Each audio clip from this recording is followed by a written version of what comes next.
Buenas tardes en Ecuador y buenas noches en Europa.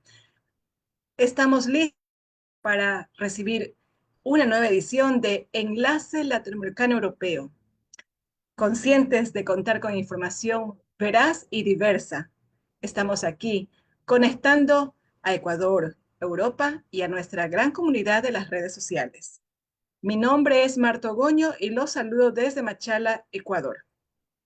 Con nuestros enlaces buscamos romper el relato que posicionan los medios hegemónicos, pautados y voceros del gobierno. Hoy, Enlace Latinoamericano Europeo tiene el gusto de presentar a Tito Madrid. El tema de esta noche es los verdaderos gobernantes del Ecuador. Tito Madrid es sociólogo y economista, graduado en la Universidad Central del Ecuador. Es magíster en estudios latinoamericanos, graduado en la Universidad Andina Simón Bolívar. Es técnico del Movimiento Indígena Campesino de Cotopaxi, MIG. Él le da la más cordial bienvenida, Tito. Tiene la palabra. ¿Qué tal? Una buena tarde, buenas noches con toda la audiencia, agradeciendo este espacio, rescatando siempre la importancia de que se sostengan momentos como estos para poder trabajar el pensamiento crítico y generar lecturas alternativas sobre lo que pasa en la actualidad.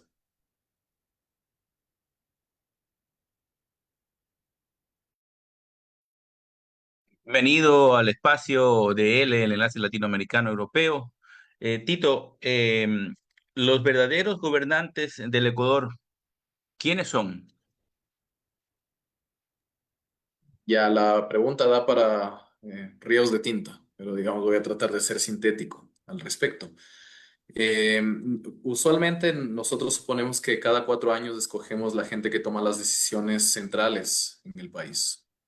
Eh, y esto está bien, digamos, en el sentido de que vivimos o asumimos los mensajes que vienen desde la institución pública al respecto. Lo que sucede es que aquí, cuando hablamos de democracia, estamos planteándonos un método que permite controlar el poder. Y esto tiene varios mecanismos. Quizás el más denodado de estos, el más llamativo, es el sufragio universal.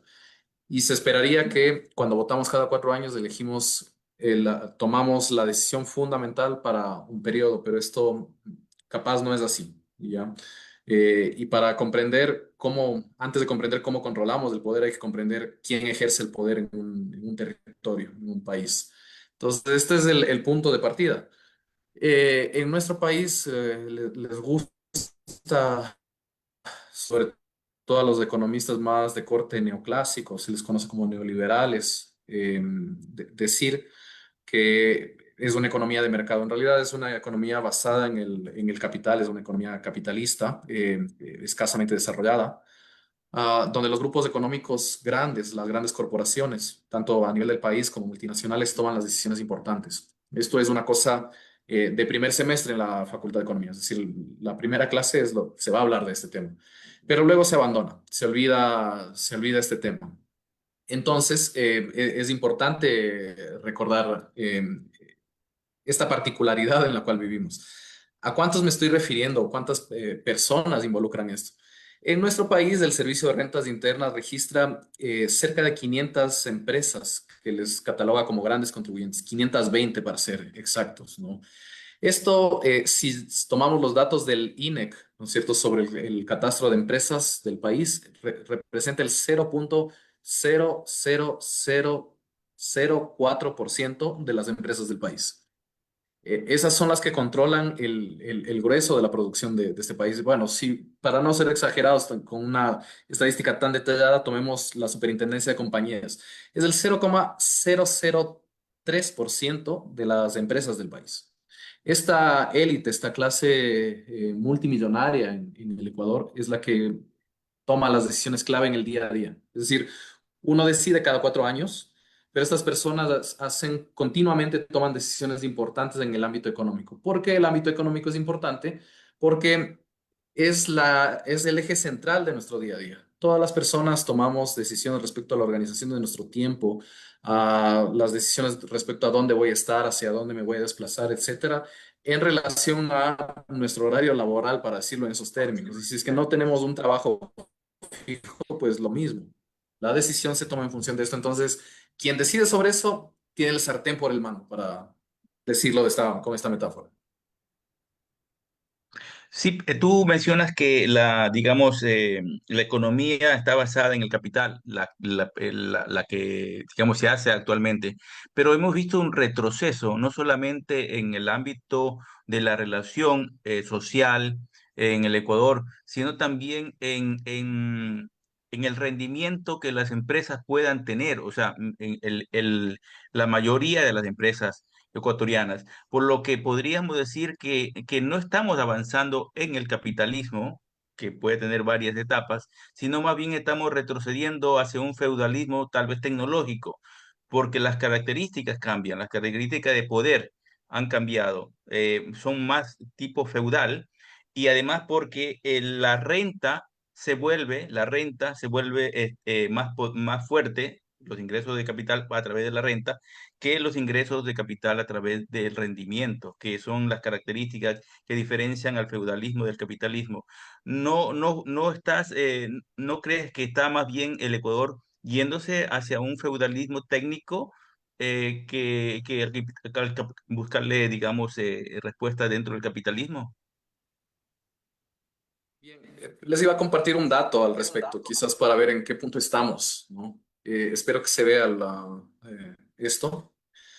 A ver, lo que estoy mostrando acá es el coeficiente de Gini del Ecuador. Básicamente es una medida que muestra la distribución del ingreso en el país. ¿Ya? Cuánto de la riqueza generada en el país se quedan los sectores de mayores ingresos, los más ricos, para decirlo sintéticamente, y cuánto entra a los sectores más pobres. Uno sería que una persona tenga toda la riqueza del país, y cero sería que todos tengamos la misma cantidad de ingresos. Si ustedes pueden apreciar, existe un alto crecimiento de la desigualdad, ¿no es cierto? Sobre todo alrededor del inicio del siglo, del año 2000. Esto, quienes lo vivimos y hueso, esta crisis económica, se trata de la gran ola migratoria al final del periodo de los gobiernos neoliberales y demás, que condujo a una hecatombe. Había desempleo abierto, es decir, gente sin posibilidades de tener empleo. No digo subempleados, gente vendiendo en la calle, etcétera, sino desempleados abiertos, ¿no? Un cuarto de la población del país. Y entonces teníamos un índice de Gini del 60% que empieza a caer desde entonces. Entonces, si ustedes ven, existe una caída del índice de Gini más o menos hasta el año 2014. ¿Ya? Estoy tratando de ilustrar un periodo en el que la desigualdad de la distribución del ingreso cae ligeramente en el país, ¿no? Hasta ubicarse en un 45, 46 puntos de índice de Gini. ¿Ya? ¿Qué quiere decir esto? La primera señal que quiero emitir con esta idea. La reducción de la desigualdad en nuestro país se debió fundamentalmente a un crecimiento, una ola de enorme aumento de los precios de las materias primas, sobre todo que se dio a nivel mundial. A veces se asocia la reducción de la desigualdad en el país con la entrada de uno u otro gobierno, pero si vemos los años, hay reducción de la desigualdad durante el periodo de Gutiérrez, de Noboa, de Palacios, ¿ya? Y luego hay un estancamiento justo cuando se caen los precios del petróleo, curiosamente. Y desde ahí en adelante se ha mantenido un statu quo. ¿Cuál es el conflicto que tienen los dueños del poder económico en este país, que quieren cambiar esa distribución del ingreso que se ha estancado ahí? Quieren retroceder al periodo, si señalamos a un gobierno pre-Gustavo Noboa, a la época de Yamil Maguado. Esto es problemático porque nos sitúa ante varios escenarios. Primero, los empresarios están planteando una arremetida al respecto. Bueno, ya tienen una tajada grande del pastel, pero quieren, esto no se trata de ambición, se trata de competencia en el mercado. Y el que no acumula más en el mercado, el que no acrecienta su empresa en el mercado, sucumbe ante la competencia. Luego me voy a referir a un caso paradigmático y que nos ayuda a entender qué hace Daniel Noboa sentado en la presidencia de la República ahora, ¿no? Este gráfico de acá muestra la distribución del ingreso, pero por grupos de ingreso. Es decir, el, el- la, El segmento superior, ¿no es cierto?, que corresponde al quintil 5, son las personas con mayores ingresos. Es decir, el 20% de la población que tiene más ingresos en el país controla el 50% de la riqueza, del ingreso del país. Eso es una cifra significativa, es decir, la quinta parte más rica del país controla la mitad de la riqueza que se produce en Ecuador. Eh, Luego viene un sector de ingresos medio altos, digamos, este que está aquí al último, que controla una quinta parte de la riqueza, y todo el resto del pastel, es decir, la tercera parte de la riqueza se distribuye entre todos los demás que eh, constituye la población más empobrecida, ya, del Ecuador. ¿Qué quiero decir entonces? Aquí hay una carga fuerte de ejercicio del poder económico. El poder económico está concentrado. La posibilidad de decidir sobre la producción, no solamente sobre comprar, que a veces se confunde poder económico con poder adquisitivo. El poder adquisitivo es volátil. Se puede perder en cuestión de meses, de un año al otro. El poder económico es la infraestructura, la capacidad productiva que tienen los individuos en la sociedad. Y eso marca todo, sí, absolutamente. El dueño de una finca bananera puede decidir a qué hora se levanta la gente. No necesito obligarles a adquirir hábitos, simplemente pongo el horario y la gente va a tener que levantarse una hora.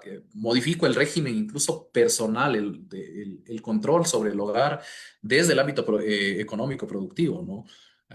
Puedo controlar incluso dónde vive la gente.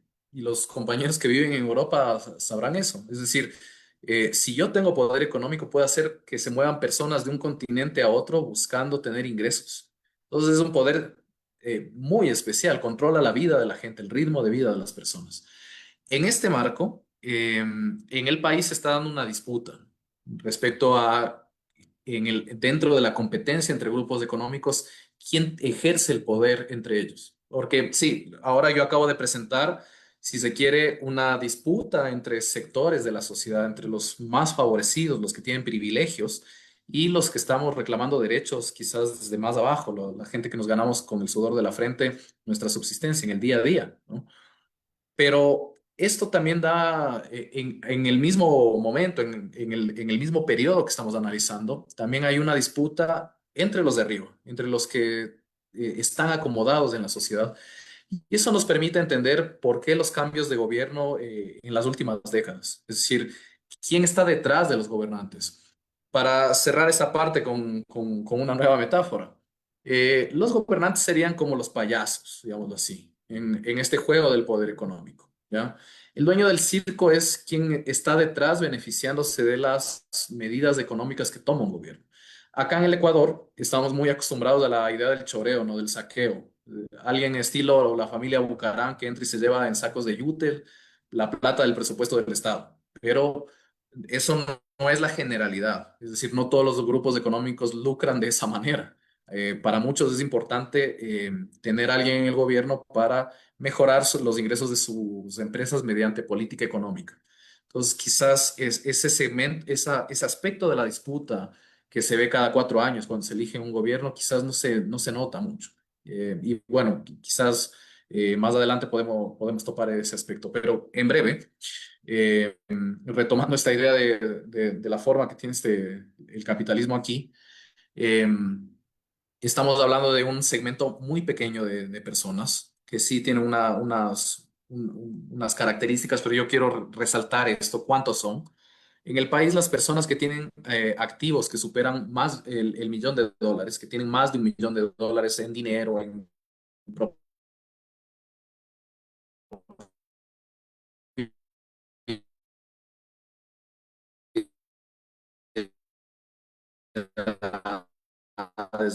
etcétera, son exactamente 11.360. Si tomamos en cuenta solo los millonarios, es el 0,606% de la población del país. La población del país la que toma decisiones clave. Cuando votamos, no sé, 8 o 9 millones de personas cada 4 años, eso es la ilusión de tener poder, de que yo decido en algún momento sobre mi vida y la vida colectiva. Esta fracción muy pequeñita de la sociedad es la que realmente eh, decide para dónde va este país.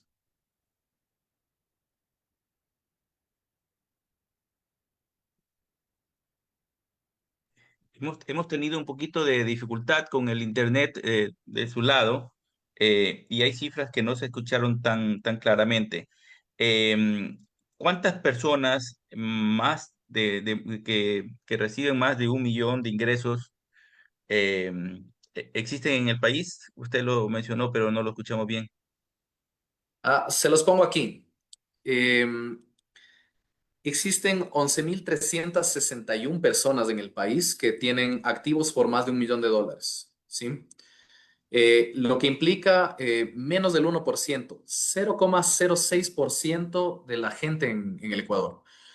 En ingresos, esto significa que la gente que controla los grupos económicos en el país, son 300 grupos económicos, controlan el 70% del Producto Interno Bruto. O sea, un grupo que seguramente se podrá reducir a los dueños de los grupos económicos clave de este país se podrá reducir seguramente unas 6.000 personas, 5.000 personas, controlan el 70% de la economía del país. Entonces, ahí hay un desnivel, un desbalance ya respecto al poder que tiene esta gente. Frente a eso, el poder estatal se reduce muchísimo, se vuelve minoritario. Y esto ya en la vida real, ¿no es cierto? Más allá de lo que está escrito en la Constitución, etcétera, el poder se controla con poder. Y si el Estado no tiene poder para controlar a los grupos económicos, son finalmente los grupos económicos quienes terminan controlando el Estado, independientemente de quién gobierne, porque el tema es que un gobierno debe tener un Estado sólido si quiere controlar a los grupos económicos. Viceversa, podría plantearse que el Estado podría constituir grupos de la manera que fuere, ¿cierto? O que la economía popular y solidaria se constituya en un conglomerado de grupos que tengan muchísimo poder económico y que tomen las decisiones clave en la economía. En cualquiera de estas versiones debe existir poder económico para controlar la economía de un país. Es decir, esto no se hace por buena voluntad o por apego a la ley, es un problema, repito, perdón la insistencia, pero fundamentalmente de poder. Y esta discusión está muy lejos, sobre todo cuando hay coyunturas políticas, electorales, para entender el momento. Eh, entonces, quizás sería mejor venir con una buena nueva y decirles que vivimos en un país muy democrático, como usualmente, eh, como el cliché manda, ¿no? Pero en la realidad vivimos la dictadura de los que tienen el poder económico. O sea, no hay un poder que los controle a ellos. Y eso, en teoría política, se conoce como dictadura, no como democracia. Aquí viene también el papel de otra fuerza importante que es, digamos, la fuerza pública, el ejército, la policía.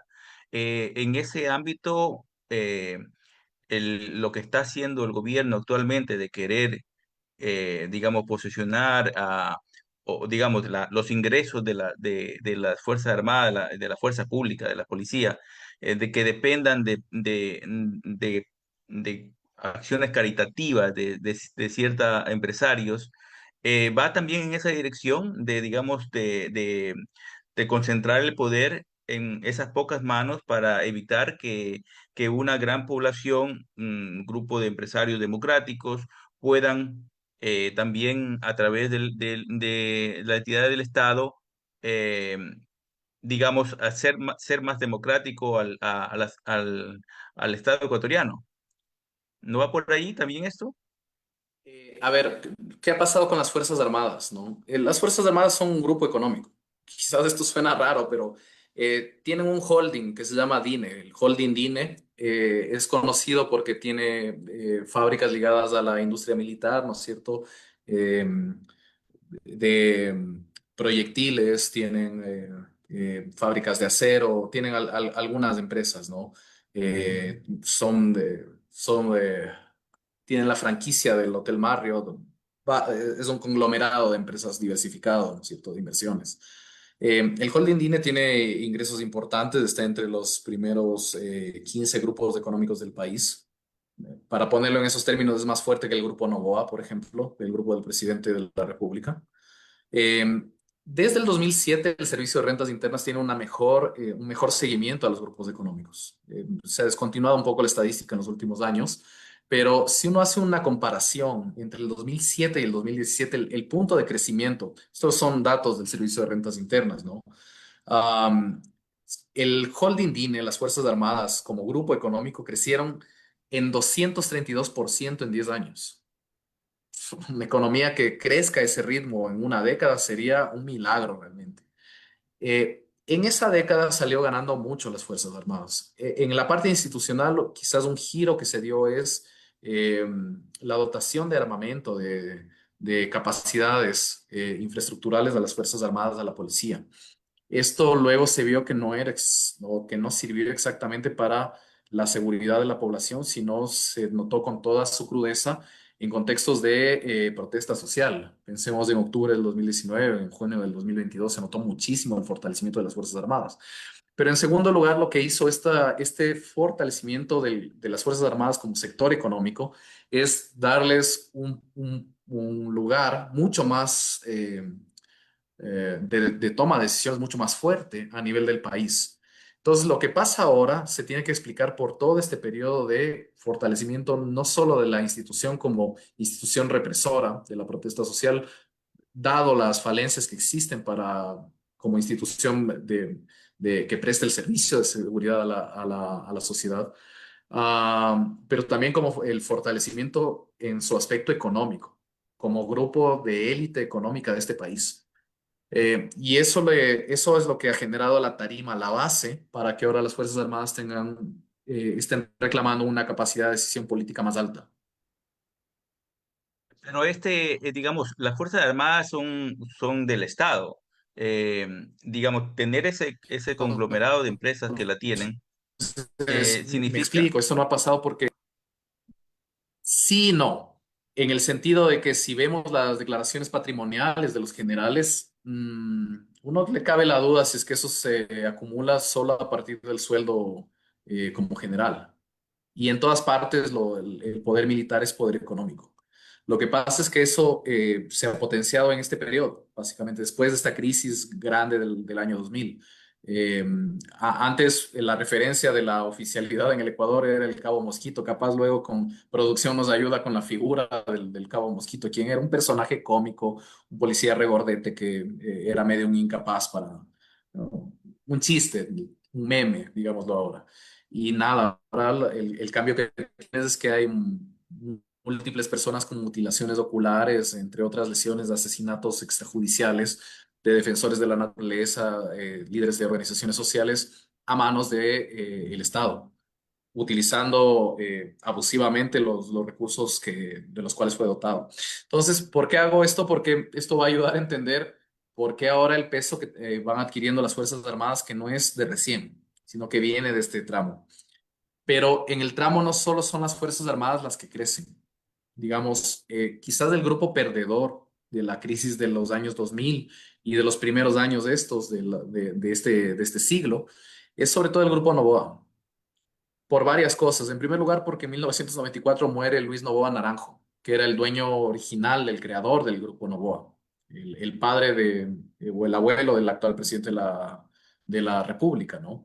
Eh, Luego de eso sigue un litigio bastante largo entre sobre todo los dos hermanos más ligados al mundo de los negocios, que eran Álvaro por un lado, que hoy dirige el grupo Novoa, e Isabel por otro lado, que dirige el grupo Novis.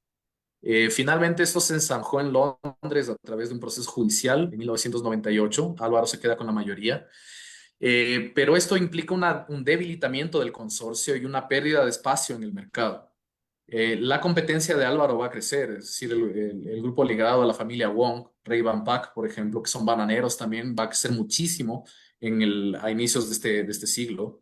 Eh, y el grupo Novoa hoy en día está en el puesto 16, era el grupo económico más fuerte del país a fines del siglo pasado y está en el puesto 16. Esto ha pasado porque las políticas de los primeros, por lo menos, 15 años de este siglo, con todos los gobiernos, de diferente laya que existieron de diferente raigambre política que se dieron aquí, perjudicaron los negocios de este sector y beneficiaron a otros. Es decir, lo que a veces se confunde es que puede existir gobiernos que no beneficien a los grupos económicos y eso no pasa, o que hagan más democrático el poder económico y eso no ha pasado, por lo menos en este siglo en el Ecuador. ¿Quiénes salieron ganando de esto? Mucho el grupo Cherninsky, el Juri, los Baker, los Greit. Y al respecto a mí se me hace curioso ver la siguiente imagen, ¿no? Cuando uno, sobre todo con la gente que está interesada en política, en estos temas, si uno les presenta esta imagen de aquí, ¿ya? Y les pregunta, ¿quiénes son los de arriba? Seguramente van a atinar o van a decir el nombre de muchos de ellos, es decir, del sector político, ¿no? Del país. Entonces me va a decir, bueno, este es Lucio, es Correa, este es Novoa, este es vaya, Moreno, etcétera, ¿ya? Pero si yo les digo quiénes son los de abajo, salvo el meme Álvaro Novoa, muy poca gente en este país va a atinar a decirme quiénes son. Y eso habla mucho del conocimiento que tenemos respecto a quién conduce el país. Los de abajo, para quienes no los conozcan, son las personas más adineradas del Ecuador, los multimillonarios más importantes del país. De izquierda a derecha y de arriba a abajo estaría Álvaro Noboa, está el señor Fidelegas, está el Curi, está Isabel Noboa, etcétera, ¿ya? Y este no es tanto un ejercicio de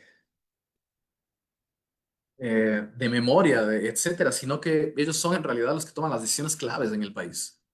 Yo les había dicho, se ha vuelto común en la política latinoamericana, esto no es un tema del Ecuador. Por ejemplo, hay un autor de apellido Durán, él es peruano, que hace algunas consultorías para Oxfam y da cuenta de esto de idea de las puertas giratorias, es decir, que los empresarios pasan al sector público y luego retornan a sus empresas y en un carrusel.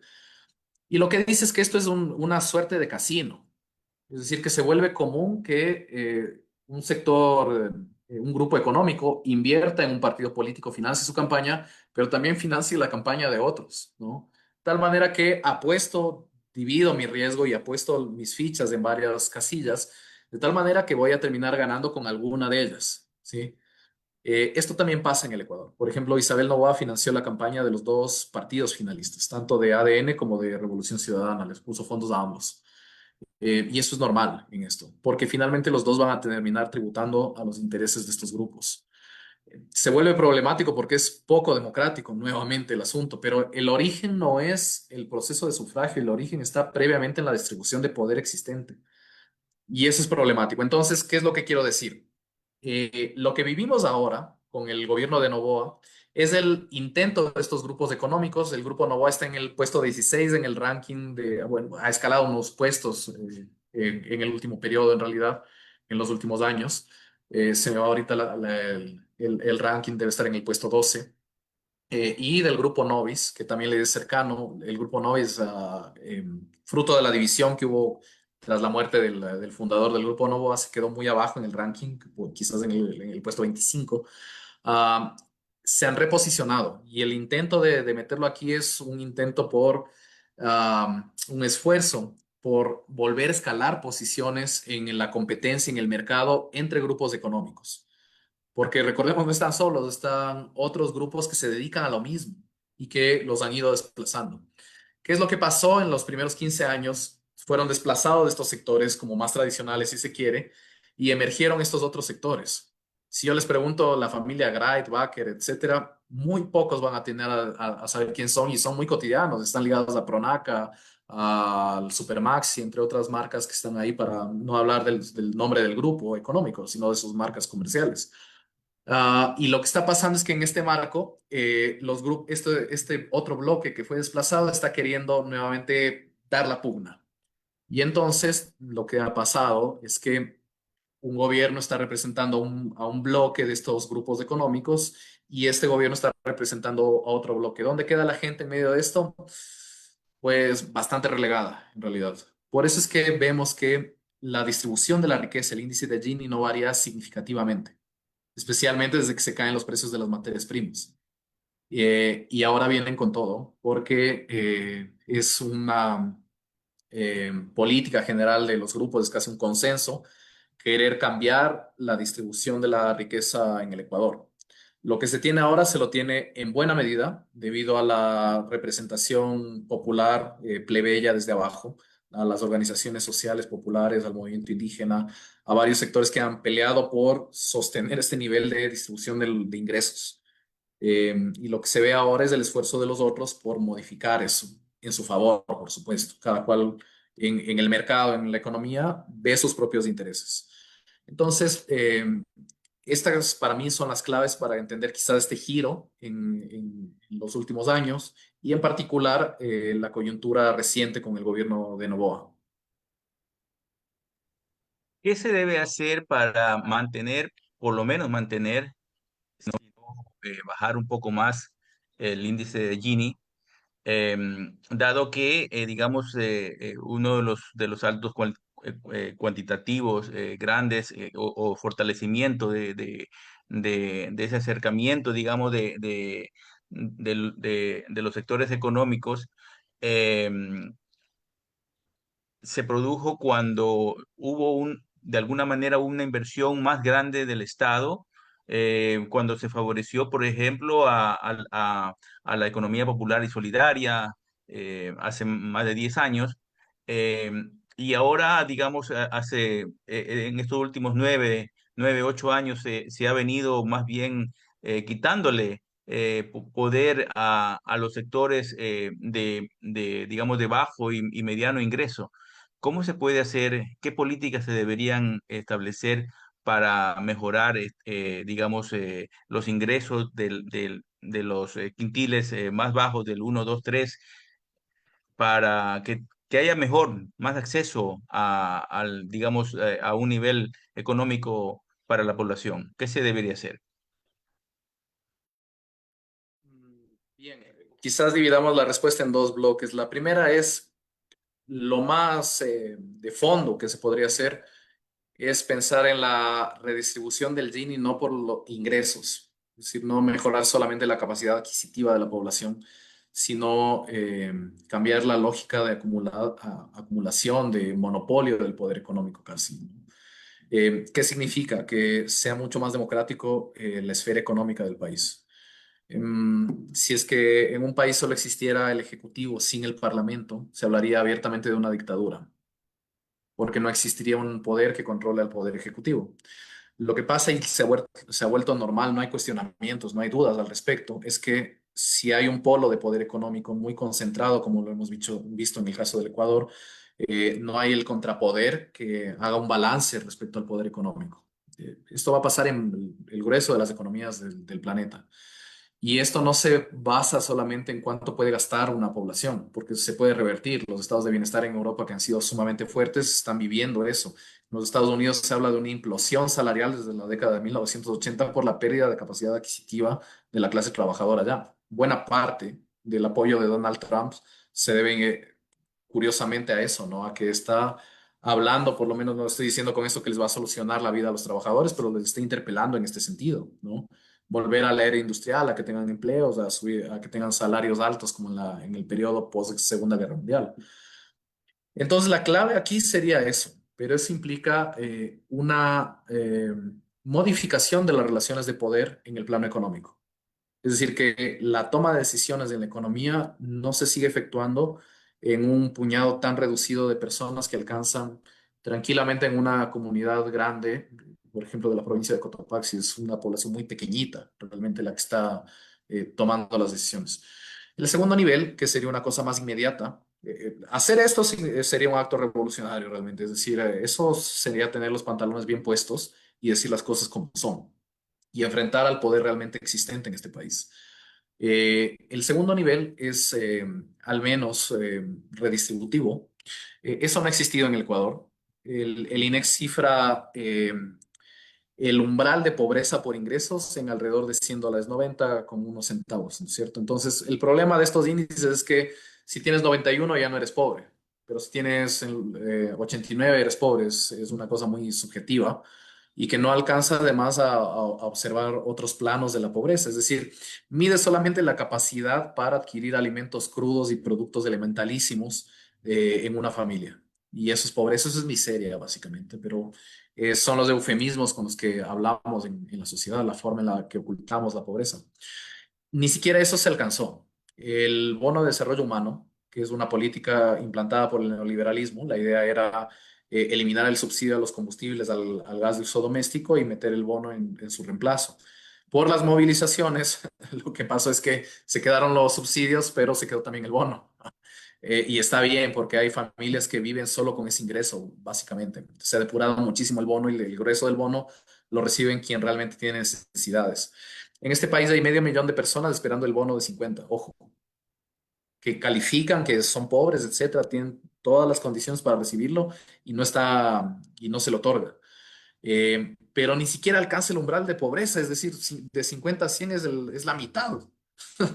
Entonces, hay varios estudios econométricos desarrollados por el Banco Mundial en asocio con el Ministerio de Inclusión Económica y Social que demuestran que el bono no ha servido para sacar de la pobreza a nadie, pero sí ha servido como un mecanismo de contención social.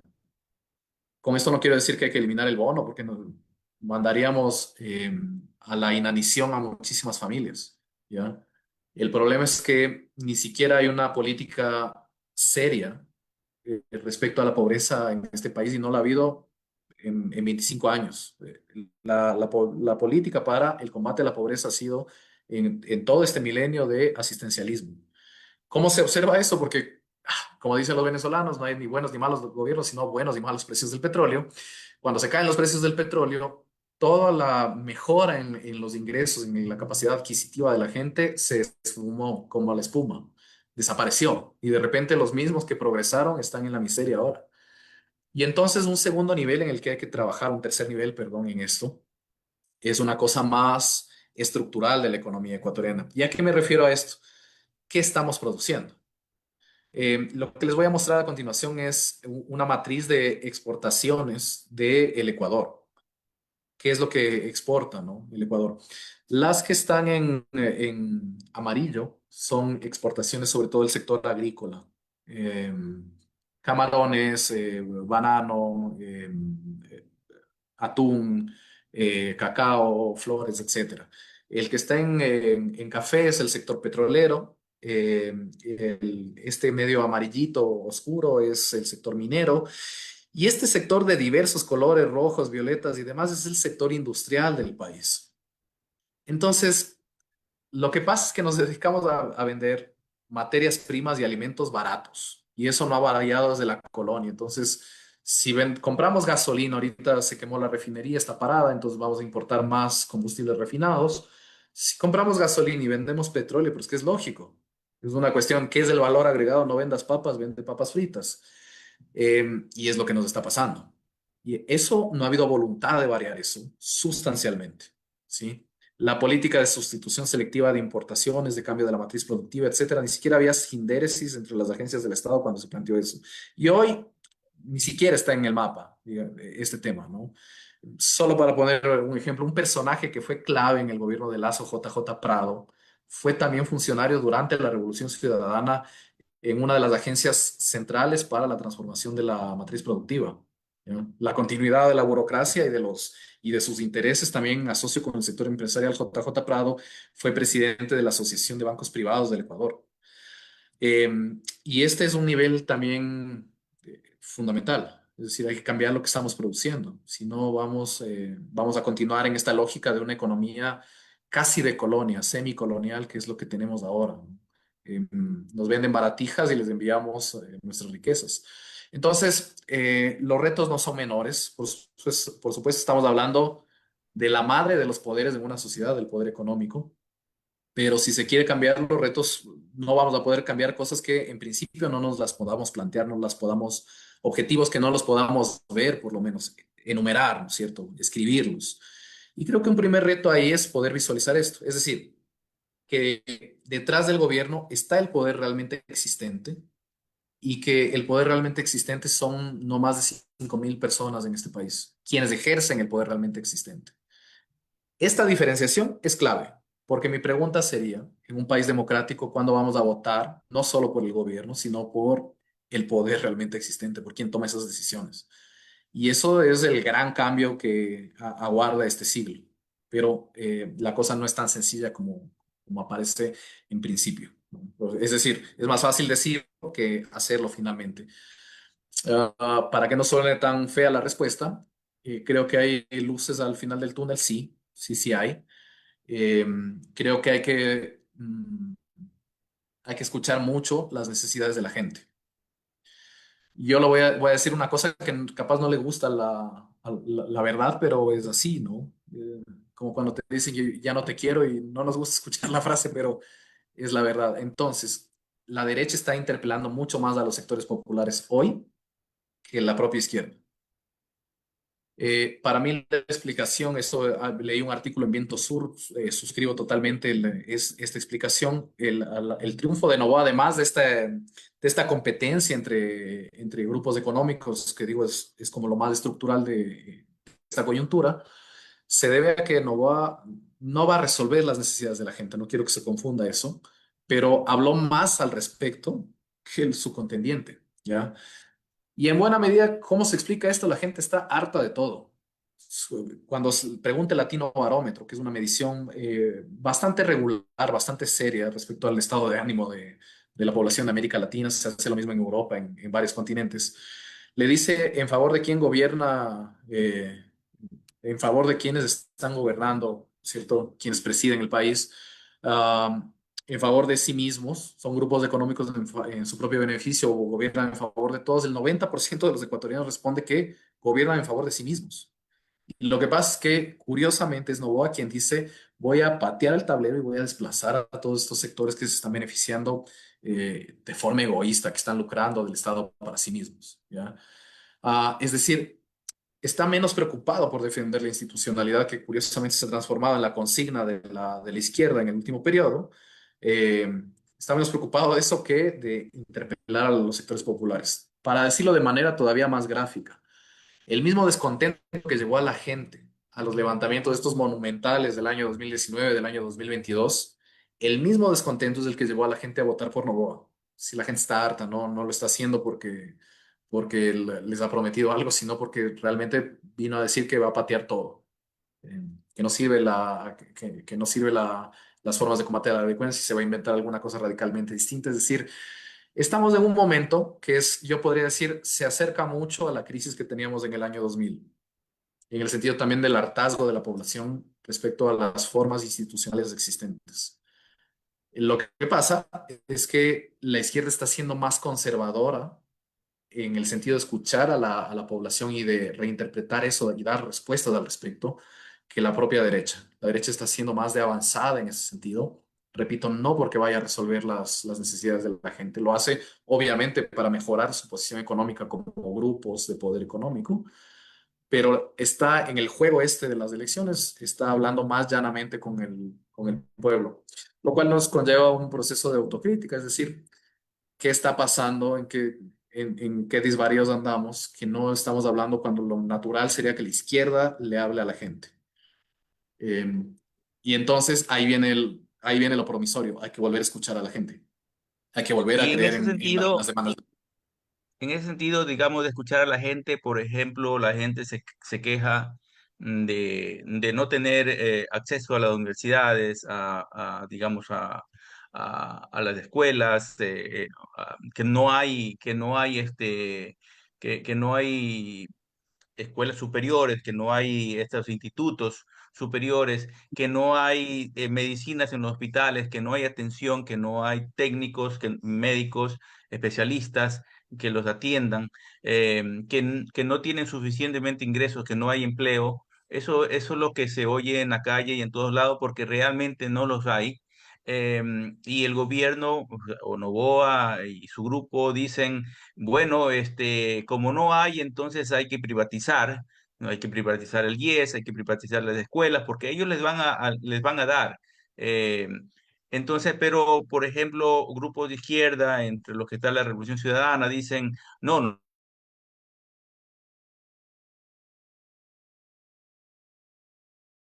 crear universidades, necesitamos mantener los hospitales, mejorarles, darles medicina. Entonces, esa no es la respuesta, o sea, decirles lo que se consiguió en algún momento, que se los puede dar, ya no es lo que quiere la gente escuchar, sino alguna cuestión inmediata, ¿no? Como Noboa dicen, ya no vale nada, entonces hay que privatizarlos. ¿Cree que ese es el camino, la privatización? Lo que pasa es que no ha atinado, como en su momento lo atinó Correas, a interpelar a la gente. Por ejemplo, y yo quisiera recordar una cosa que tampoco quizás sea del agrado de todos recordarlo, pero también se incrementaron 2 veces el valor del bono de desarrollo humano en campaña electoral, que es básicamente la estrategia que se planteó Novoa, entre otras cosas. Digamos, ¿qué estoy diciendo? Pero no lo ha hecho. Eh, sí, bueno, la oferta de bonos, digamos, que se lanzó, no duplicó el. Pero ojo, el incremento del valor del bono tampoco llegó al umbral de la pobreza. Lo que digo es que siguió siendo una lógica clientelar. Y lo que pasa es que eso se normalizó en el ejercicio electoral. Es decir, el que quiere ganar tiene que lanzarse a hacer eso. Y lo que estamos viendo es un proceso de degeneración de las instituciones existentes y que son absolutamente funcionales para mantener el estado de cosas, la distribución del poder económico, por ejemplo. Absolutamente funcionales y lo han sido a lo largo de este siglo. ¿Por qué hay que generar eso? Porque hay que ver dónde hubo límites en las intenciones de cambiar el país que se han planteado en este siglo, y ver cómo no tropezar en la misma piedra. Y ahí creo que hay que creer en la enorme creatividad, en la soberanía fundamentalmente, ¿no? La soberanía reside en el pueblo, hay que creer nuevamente en eso. Y en la capacidad de estructurar formas estatales mucho más democráticas que lo que existe ahora. Es decir, a lo que tiene que caminar la humanidad es a un mecanismo que controle el poder realmente existente. No solo que haya control entre funciones del Estado, porque ya vemos que el Estado no es el actor fundamental de la economía, ni siquiera. No tiene el poder económico suficiente para eso. Y entonces, este giro es clave para estos tiempos, el pensar esto, el no ser conservadores en ese sentido.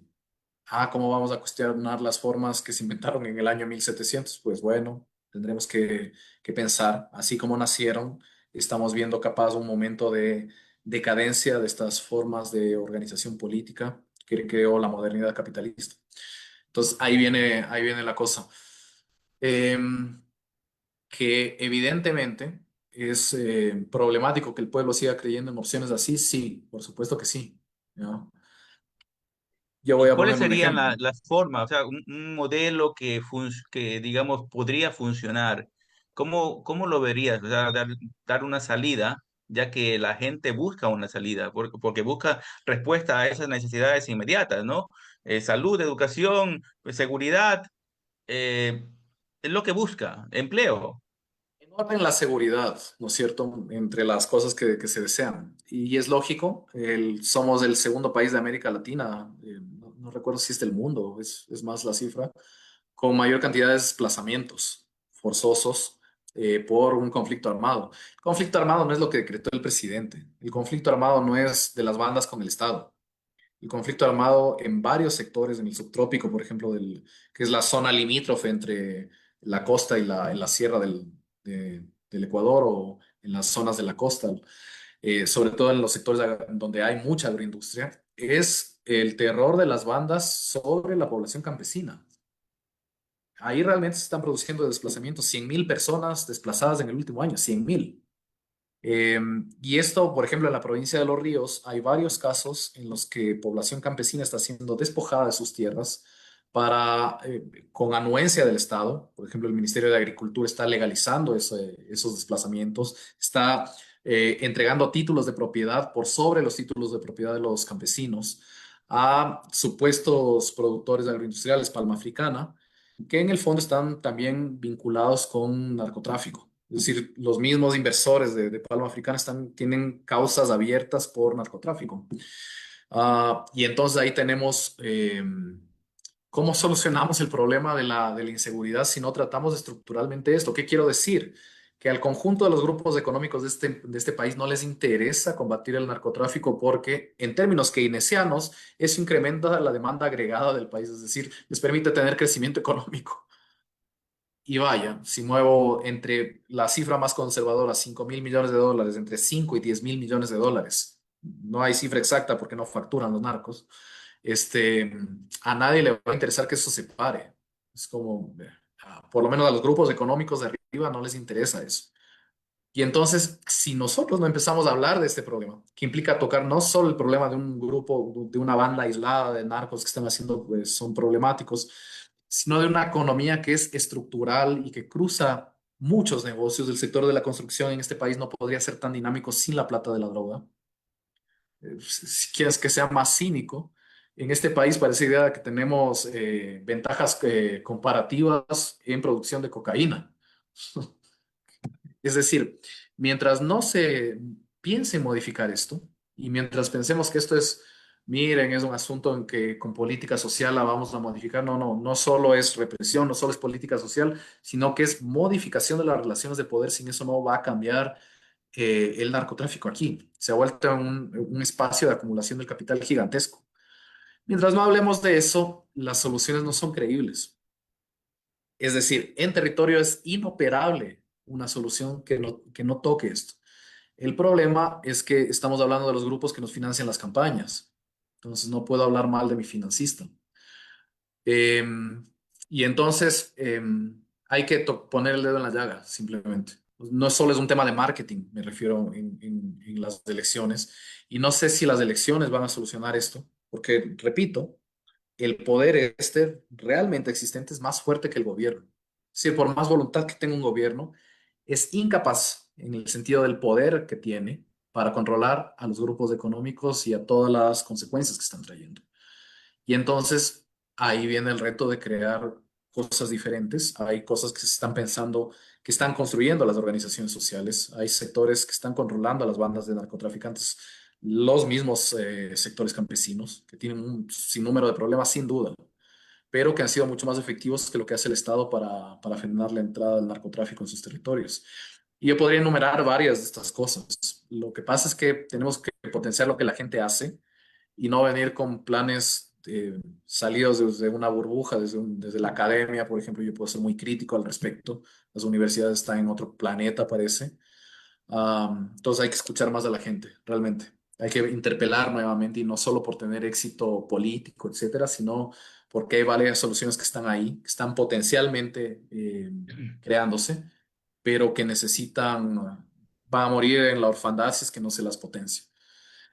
Sí, Novoa ha sin duda, interpelado a esto en parte, sí, claro. para Sí, sus propios fines, por seguramente supuesto. encontró el hilo, digamos, que de alguna manera la gente quería escuchar, por lo menos promesas, y que no se han realizado en gran parte, o sea, no se ha cumplido, no existe medicina en los hospitales, no existe educación, no existe cupos, no existe seguridad, y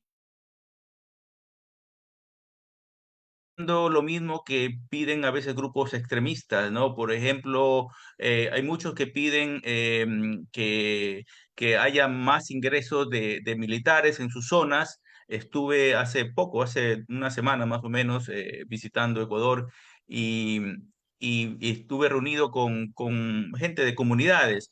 Y decían, nosotros queremos sacar, como usted dice, está bien, ellos han buscado sacar digamos, a estos grupos de mafia que se están queriendo controlar, incluso las poblaciones más pequeñas. Y algunos se han reunido si quieren evitar eso y en parte tal vez lo logren, pero piden el ingreso digamos, presencia militar y policial, que casi no hay. Piden armas, armarse. ¿Usted cree que esa respuesta de quererse armar, digamos, cuando lo quieren, porque tampoco es que la gran mayoría de las poblaciones lo quieren hacer, porque tienen miedo por su vida, por supuesto, no están preparados para eso, para combatir a ningún grupo de mafiosos? Y ahora, creo que ayer fue que se aprobó que puedan ingresar fuerzas extranjeras a territorio ecuatoriano. ¿Cree que esa es la solución? ¿Eso es lo que busca la población? ¿O existe algún otro tipo, por ejemplo, como se dice de la institucionalidad, reforzar las Fuerzas Armadas, ver que, evitar que se hayan introducido estos sectores narcos dentro de la policía y las Fuerzas Armadas, tratar de depurarlas? ¿No cree que ese sería el camino, el mejor camino? Dotarlos de mejor equipamiento, de mejor fuerza. A ver, es un tema complejo para empezar. Solamente se puede entender esa realidad en la medida en que se vive ahí. No hay otra forma de decirlo. Es decir, yo no voy a entender la necesidad de, tanto del sector pro-ucraniano y pro-ruso en Ucrania de pelearse hasta que no esté ahí y no vea la desesperación que tiene un conflicto para las familias. Es decir, una cosa es decirlo sentados cómodamente en una ciudad y otra cosa es vivir eso en el día a día, es decir, ser parte de los desplazados.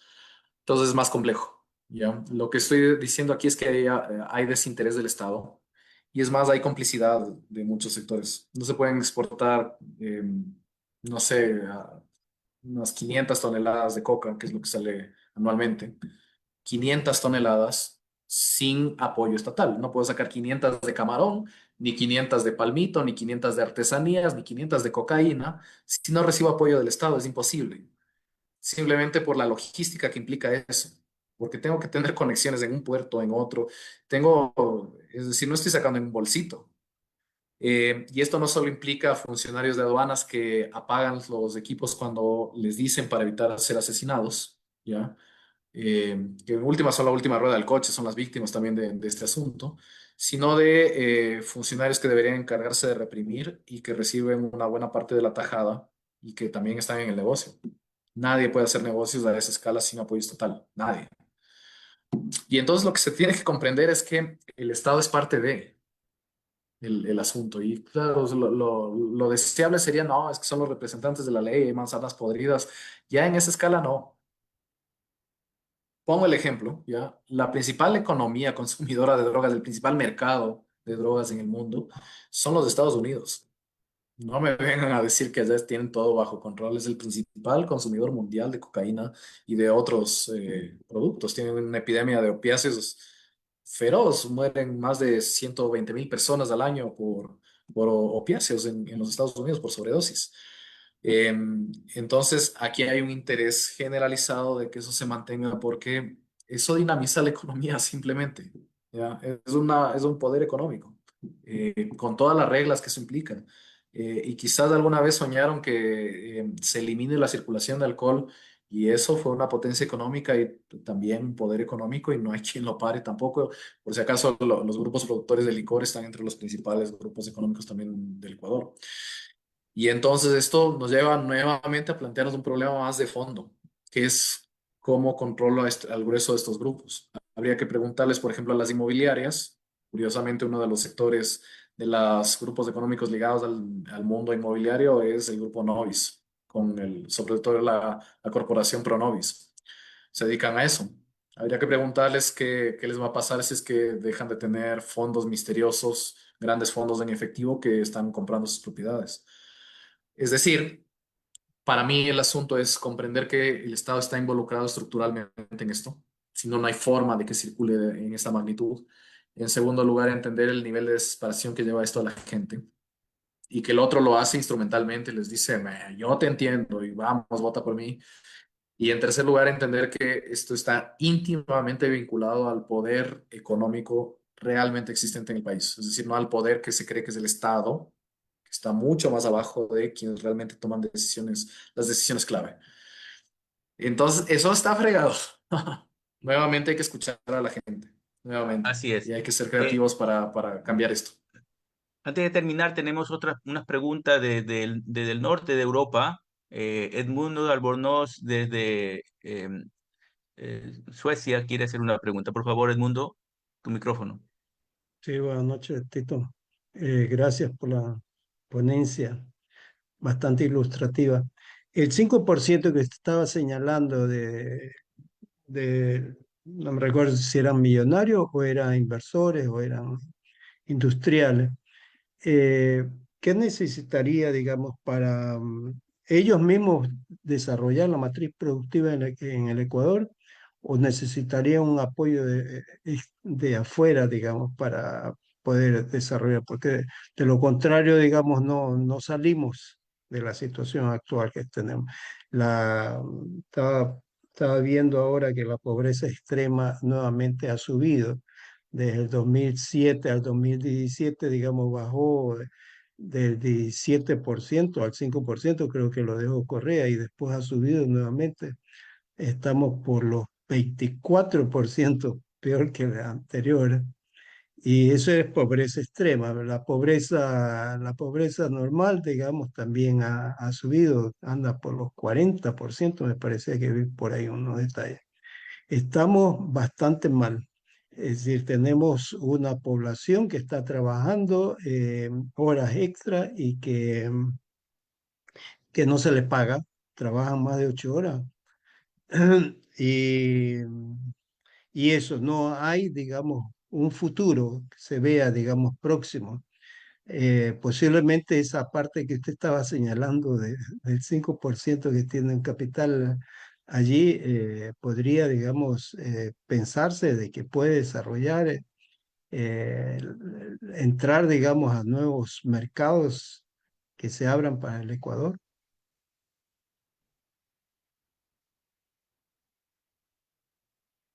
Ya hay varias cosas ahí.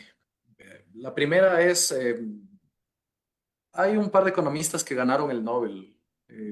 Ah, no recuerdo si es el año pasado o hace dos. Eh, Son institucionalistas, Acemoglu es uno de ellos, muy conocido ahora en la academia, que siguen la idea esto, que la trayectoria, el camino, la historia tiene peso, ¿ya? Entonces hay una dependencia del camino que se ha seguido. Básicamente es la tesis que plantean, lo que les da el Nobel. Y tiene que ver con esto de los multimillonarios. Son, para recordar, es bueno el dato, 0,06% de la población del Ecuador. Lo del 1% es exagerado, en realidad, cuando se habla del 99% contra el 1%. 0,06% tienen más de $1 millón en activos, son millonarios, ¿ya? Y yo decía, por lo menos se reduce a la mitad a la gente que realmente tiene poder económico. O sea, que no solo tienen billete, sino que toman decisiones clave en la economía. ¿Por qué pesa la historia en esto? Porque muchos de ellos son los nietos, por ejemplo, los seminarios, sobre todo los del grupo de Guayaquil, ¿no? Son los tataranietos de quienes llegaron, de los españoles que llegaron a la colonia. Prefieren poner su plata en Suiza, en un banco, en las Bahamas, en donde sea, y ganar la tasa de interés que le corresponda, plazo fijo, antes o generar inversiones especulativas con futuros en la bolsa, antes que arriesgarlo e invertirlos en aspectos productivos. Eso no va a variar. Es decir, ellos se han dedicado a eso, sus abuelos hicieron eso, hacen plata segura con eso y van a seguir. Quiero poner un símil con las familias, es que esto es muy, no solo les pasa a los ricos, digamos. En una familia donde el padre es mecánico o donde la subsistencia es de eso, los hijos se van a dedicar muy seguramente a áreas vinculadas a eso, van a entrar a trabajar a la mecánica o van a querer estudiar una ingeniería en mecánica, van a estar en esa área, ¿no? O en familia de médicos, normalmente el grueso salen por áreas de la salud. Acá pasa una cosa similar. No les interesa el país. El grueso de las ganancias de los excedentes, del excedente bruto de explotación, por si acaso es la categoría en cuentas nacionales, ¿no? Casi una denuncia social. Excedente bruto de explotación, la ganancia de las empresas, una parte sustancial se va al extranjero. Los grupos económicos de los 320, casi el 80% tienen filiales en paraísos fiscales. Y eso es para tomar eso, para tomar el toro por los cuernos, repito, hay que fajarse y hay que comprarse una bronca grande con los grupos económicos. Porque esto implica no que se vayan a recoger limosnas en la calle, pero sí variar sustancialmente sus privilegios. Y he repetido 2 veces al menos la palabra privilegio, porque el privilegio es algo a lo que accede solo un grupo ínfimo de la población y es contrario al derecho que es para todos igual.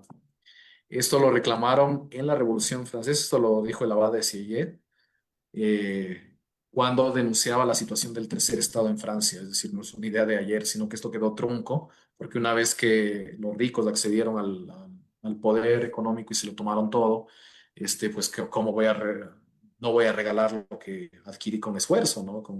A punta de revoluciones, guerras de independencia y demás. Es decir, a mí no me van a quitar esto fácil.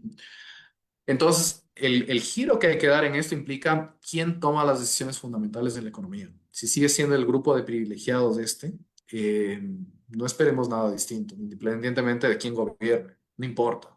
Ellos son el poder realmente existente. En segundo lugar, el problema de la pobreza es una constante acá en la medida en que la gran contradicción, esto lo señalé el otro día que conversábamos, ¿no? Esta gente controla el grueso de las ventas en el país, eh, pero generan el 10% de los empleos en el Ecuador. Entonces se apropian del grueso de la riqueza, pero no generan empleos y tampoco están interesados en multiplicar las fuentes de empleo. No son las hermanas de la caridad, vienen a lucrar los grupos económicos, esa es su lógica. Y entonces lucran de la manera que saben lucrar, sacando su plata al extranjero y dejando un mínimo aquí. Por eso, los cambios en el poder adquisitivo de la población son sumamente frágiles. Las políticas keynesianas son eh, eh, poco duraderas, ¿ya? Para la gente. Y entonces, cuando hay bonanza chévere, como los 30 años dorados en los Estados Unidos, entre el 45 y el mediados de los 70, pero luego se acaba el sueño y la cosa viene en serio, problemática para los de abajo, por supuesto. Los de arriba están reacomodando sus negocios. Eh, sí miramos pobreza multidimensional, no pobreza por ingresos, porque ya les digo, la trampa es esta, como la trampa de cualquier estadística, ¿no es cierto? La de los promedios. Pues, todos comemos en promedio medio pollo, la diferencia es que uno come 0 pollos y el otro se come un pollo entero, pero en promedio todos comemos medio pollo, ¿no?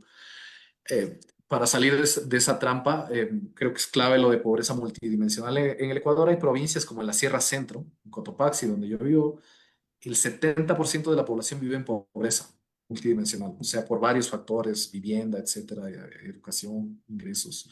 70% de la gente. Y eso te explica un poco por qué también las protestas son así. Nos estamos comiendo la camisa. Entonces, por arriba está agotada la esperanza de que haya un giro en esto, porque la inercia, digámoslo así, es difícil modificar esto. La esperanza está por abajo. No hay más, realmente. Ya si no me creen a mí, créanle a Acemoglu y compañía que por algo se ganaron el Nobel en este sentido de economía. Pero ahí está el reto, realmente. Lo contrario es volver a intentar el experimento el mismo y esperar resultados distintos y ya sabemos qué es lo que va a pasar al respecto. El La reto tarea es tomarse las no calles, es quiere decir. fácil, pero hay vías. El reto es Sí. tomarse las calles, lo que está diciendo. No, el reto es primero plantearse los objetivos y luego escuchar a la gente. No puede ser que la derecha escuche más al pueblo que los sectores más críticos. Ese es el punto de partida realmente. Y el resto, los caminos los va a marcar la gente misma. Bueno, tal vez una última pregunta en ese sentido, porque es muy interesante. Estamos de acuerdo que hay que eh, ver o escuchar lo que dice la gente, las mayorías. Lo que no está claro es qué va a salir de ahí, qué se quiere, porque si no se espera una salida por lo institucional, entonces lo único que queda es un cambio brusco. Y tampoco se ve organización en ese sentido, porque todo el mundo está con temor en Ecuador. O sea, me consta, yo he pasado por ahí y he estado viendo a la gente, si es que quieren salir a protestar, la gente protesta a través del celular, pero nada más porque tiene miedo salir, porque si no le mata la delincuencia, lo pueden matar los militares, etcétera. Entonces, hay una inmovilidad muy grande, muy marcada en el país, aunque todo el mundo esté descontento. Y no vemos esa salida como una última pregunta sería, ¿qué instrumentos tendría que utilizar la población para encontrar una salida? ¿Cómo lo ve? Am, digamos, lo primero sería tener una idea más amplia de la noción de institución. No solo hay instituciones públicas formales, hay instituciones también no formales y que son relevantes. Lo había dicho, parte de mantener este statu quo en la distribución del ingreso, en la que los de abajo por lo menos han arrancado algo a los de arriba. Eso ha evitado que la cosa sea peor todavía. Se debe a que estas instituciones informales, llámense en organizaciones sociales, populares y de diversa índole, han peleado por eso. Eh, solo por citar algunos casos, solo en este mes está en procesos de resistencia contra corporaciones multinacionales, al menos en la provincia de Bolívar, Cantón Las Naves, en la provincia de Cotopaxi, Cantón Sicchos, en el Cantón Nabón, en Azuay. O sea, yo puedo citar varios de estos que ahora están parados. Y sí, están peleándole a las multinacionales de la mano del el respaldo estatal. Entonces sí hay bolsas de resistencia en ese sentido. ¿Qué quiere decir? Que hay que debatir esto. Es que el punto de partida en realidad es volver a conversar del tema. Y en segundo lugar, porque la gente está planteando dónde hay que resistir.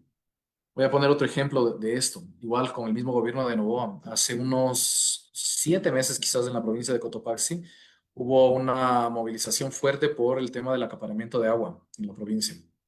Acá el caudal de agua, el 85%, se me va el dato exacto, pero es algo por ahí, el 85% del caudal de agua lo controla el 10% de usuarios privados que tiene concesiones para uso y aprovechamiento de agua. La gente se levantó y empezó a desviar los caudales de agua para que las haciendas, fundamentalmente agroexportadoras, no sigan acaparando el agua, en medio de una sequía y de los efectos del cambio climático que dificultan la producción eh, familiar campesina, ¿no?